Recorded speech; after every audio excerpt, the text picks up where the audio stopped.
ಅಥವಾ ಈ ಭಾಗದ ಎಲ್ಲ ಸಮುದಾಯದ ಎಲ್ಲ ಮುಖಂಡರು ಸೇರಿ ನಾಡಪ್ರಭು ಕೆಂಪೇಗೌಡ ಉತ್ಸವ ಆಚರಣಾ ಸಮಿತಿ ಅಂತೇಳಿ ಮಾಡಿಕೊಂಡು ಈ ಒಂದು ಕಾರ್ಯಕ್ರಮವನ್ನು ಕಳೆದ 16 ವರ್ಷಗಳಿಂದ ಮಾಡ್ಕೊಂಡು ಬಂದಿದ್ದಾರೆ. ಅದೇ ರೀತಿ ಇವತ್ತು ಸಹ ನಾಡಪ್ರಭು ಕೆಂಪೇಗೌಡರ ಒಂದು ಉತ್ಸವ ಮೂರ್ತಿಯೊಂದಿಗೆ ಒಂದು ಭವ್ಯವಾದ ಮೆರವಣಿಗೆ ಬಂದು ಈ ನಾಕ್ಷತ್ರಹಳ್ಳಿ ಗ್ರಾಮದ ಸರ್ಕಲ್ನಲ್ಲಿ ಒಂದು ಸಮಾವೇಶಗೊಂಡು ಈ ಒಂದು ಕಾರ್ಯಕ್ರಮ ಯಶಸ್ವಿಯಾಗಿ ನಡೆದಿದೆ. ಒಕ್ಕಲಿಗ ಸಮುದಾಯದ ಏಕೈಕ ಹಬ್ಬ ಅಂತ ಹೇಳಿದರೆ ಅದು ಕೆಂಪೇಗೌಡರ ಜಯಂತಿ ಅನ್ನೋದನ್ನು ನಾವೆಲ್ಲರೂ ಅರ್ಥ ಮಾಡ್ಕೊಳ್ಬೇಕಾಗುತ್ತೆ. ಯಾಕಂದರೆ ಈ ಒಂದು ಸಮುದಾಯಕ್ಕೆ ಸೀಮಿತವಾದಂಥ ಆಚರಣೆಗಳಿಲ್ಲ. ಈ ಸಮುದಾಯದ ಎಲ್ಲ ಜನ ಒಂದು ಕಡೆ ಸೇರಿಕೊಳ್ಳುವಂಥ ಒಂದು ಸನ್ನಿವೇಶಗಳು ಇದುವರೆಗೂ ಇರಲಿಲ್ಲ. ಆದರೆ ನಾಡಪ್ರಭು ಕೆಂಪೇಗೌಡರ ಆಚರಣೆಯನ್ನು ಜಯಂತಿಯನ್ನು ಆಚರಣೆ ಮಾಡೋದ್ರ ಮುಖಾಂತರ ಈ ಸಮುದಾಯದ ಎಲ್ಲ ಜನ ಒಂದು ಕಡೆ ಸೇರುವಂಥ ಒಂದು ಅವಕಾಶ ಸಿಕ್ಕಿದೆ.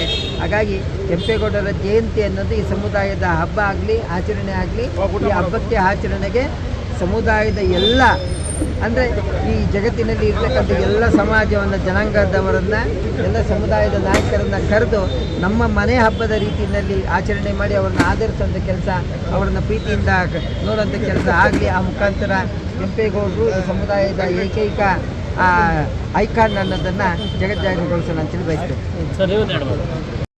ಹೇಗಿರಬೇಕು ನಿಮ್ಮ ಊರು, ಹೇಗಿರಬೇಕು ನೀವು, ನಿಮ್ಮ ನಡವಳಿಕೆಗಳು, ನಿಮ್ಮ ಆಚಾರ ವಿಚಾರಗಳನ್ನು ಹೇಗೆ ಮಾಡಬೇಕು ಅಂತ ಹೇಳುವಂಥದ್ದನ್ನು ಮತ್ತೆ ಜನರಿಗೆ ಜ್ಞಾಪಕ ಮಾಡುವಂಥ ಈ ಜಯಂತಿ, ಕೆಂಪೇಗೌಡ ಜಯಂತಿ ಎಲ್ಲ ಕಡೆ ನಡೀತಾ ಇದೆ. ಇವತ್ತು ಸಂಜಯ ನಗರದಲ್ಲಿ ಕೂಡ ಭಾರಿ ಅದ್ದೂರಿಯಿಂದ ನಡೆದಿದೆ.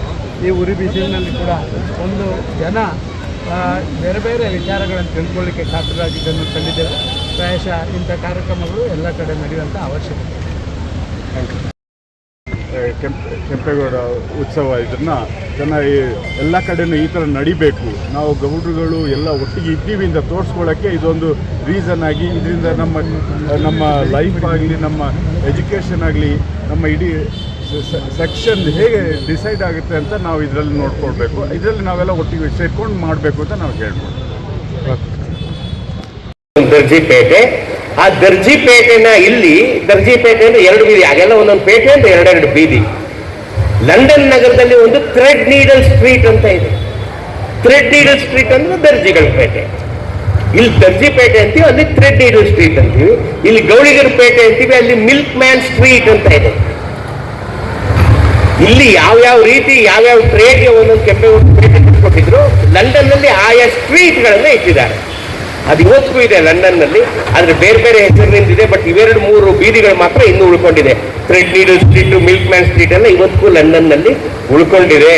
ಅದೂ ಅವರು ಬೆಂಗಳೂರಿಗೆ ಬಂದಾಗ 1792ರಲ್ಲಿ ಬೆಂಗಳೂರನ್ನ ಗೆದ್ಕೊಂಡಾಗ ಲಾರ್ಡ್ ಕಾರ್ನ್ವಾಲಿಸ್ ಈ ಬೆಂಗಳೂರನ್ನೆಲ್ಲ ನೋಡಿ ಯಾರಪ್ಪ ಇದನ್ನು ಕಟ್ಟಿದ್ದು ಅಂತ ಅಧ್ಯಯನ ಮಾಡಿ ರಾಬರ್ಟ್ ಹೋಮ್ಸ್ಗೆ ಹೇಳಿ ಅವರು ವಾಪಸ್ ಲಂಡನ್ನಿಗೆ ಹೋಗಿ ಅಲ್ಲಿ ಆ ರೀತಿಯಾದಂಥ ನಗರವನ್ನು ರೂಪಿಸಿದರು. ಅರ್ಥ ಆಯ್ತಾ?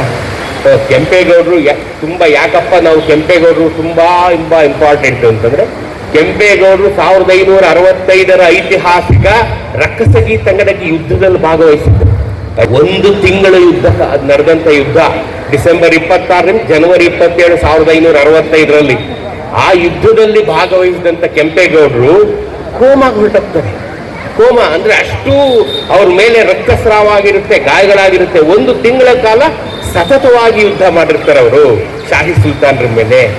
ಆಗ ಅವರು 3 ತಿಂಗಳಿಂದ 6 ತಿಂಗಳಿದ್ದಾಗ ಡ್ಯಾಮ್ಗಂಡ್ಲು ಕುಣಿಗಲ್ಲಿನ ಜನ ಇಡೀ ದಿನಾಗಿ ಶಾಸ್ತ್ರ ಹಾಕ್ಸ್ತಾರೆ. ಯಾಕೆಂತಂದ್ರೆ ಅವಾಗೆಲ್ಲ ರಾಜಮಹಾರಾಜರು ಪಾಳ್ಯಗಾರರು ನಾನು ಇಲ್ಲಿ ಊರು ಕಟ್ಟಿಸ್ತೆ, ದೇವಸ್ಥಾನ ಕಟ್ಟಿಸ್ತೆ, ಕೆರೆ ಕಟ್ಟಿಸ್ತೆ ಅಂತ ಉಂಬಳಿ ಕೊಟ್ಟೆ ಅಂತ ಶಾಸನ ಹಾಕ್ಸೋ ಕಾಲದಲ್ಲಿ ಕುಣಿಗಲ್ಲಿನ ಮತ್ತು ಡ್ಯಾಮ್ಗಂಡ್ಲ ಈ ನಮ್ಮ ಬೆಂಗಳೂರಿನ ಜನ ಕೆಂಪೇಗೌಡರಿಗೆ ಹುಷಾರಾಗಿ ಅವ್ರು ಮತ್ತೆ ನಮ್ಮನ್ನು ಆಡಳಿತ ಮಾಡೋ ಥರ ಆದರೆ ನಾವು ತಿರುಪತಿಗೆ ಸೇವೆ ಸಲ್ಲಿಸ್ತೀವಿ, ತೆಂಚಿ ಕಾಮಾಕ್ಷಿಗೆ ನಾವು ಸೇವೆ ಸಲ್ಲಿಸ್ತೀವಿ ಅಂತ ಶಾಸನ ಹಾಕ್ತಿದ್ದಾರೆ.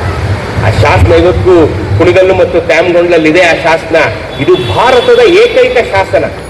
ಜನರೇ ತಮ್ಮ ಪ್ರಭುವಿಗೆ ಹಾಕಿಸಿದಂಥ ಶಾಸನ. ಅಂದ್ರೆ ಕೆಂಪೇಗೌಡರನ್ನ ಅವತ್ತಿನ ಜನ ಎಷ್ಟು ಪ್ರೀತಿಸ್ತಾ ಇದ್ರು ಅಂತ ಇದರಲ್ಲಿ ನಮಗೆ ಗೊತ್ತಾಗುತ್ತೆ. 2-3 ಹೊಸ ವಿಚಾರ ಹೇಳಿದ್ದೀನಿ.